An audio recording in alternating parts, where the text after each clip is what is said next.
Hello বন্ধুরা, আজ আমরা খুব মজার একটা টেকনিক জানবো ব্যঞ্জন বর্ণের। আর কখনো আমাদের ভুল হবে না।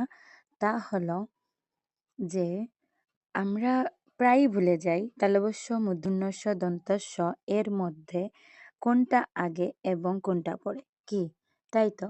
তো এখন আমরা যদি দেখি যে তালব্য শ আগে লিখবো না মূর্ধন্য ষ আগে লিখবো না দন্ত স লিখবো, সেটা মনে রাখার একটা খুবই মজাদার টেকনিক আছে, তা আমি আপনাদের সঙ্গে শেয়ার করব। দেখুন, আমরা জানি সবাই যে ক থেকে ম পর্যন্ত বর্ণগুলোকে কি বলা হয়? ম পর্যন্ত বর্গীয়, কি বলা হয়?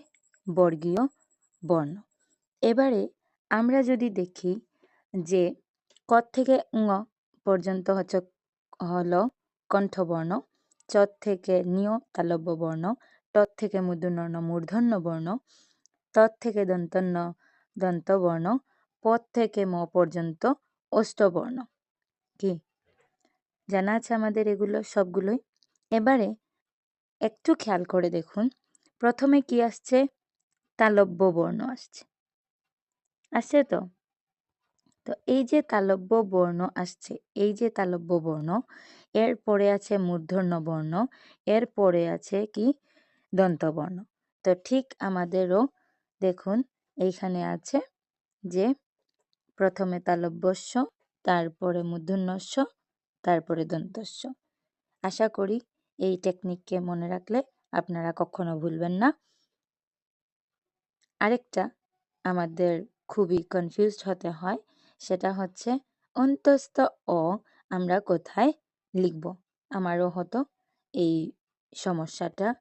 তো এখন আমরা যদি দেখি যে এই প্রথমে 5টা করে যদি বর্গ হিসাবে যদি লিখি, প্রথমে ক থেকে ম পর্যন্ত আমরা লিখলাম 5টা বর্গীয় বর্ণ, তো ঠিকই আছে। পরেরগুলোও যদি আমরা 5টা করে লিখি, তাহলে এই যে দেখুন এখানে আছে যে অন্তস্থ জ, এর নিচের সারিতে আছে কি? মূর্ধন্য ষ, এর নিচের সারিতে কি আছে? অন্তস্থ অ। এই তিনটে এক লাইনেই আছে, মানে এক সারিগুলো, 3টা সারির এইখানে একই কয়ের সারিতে আছে।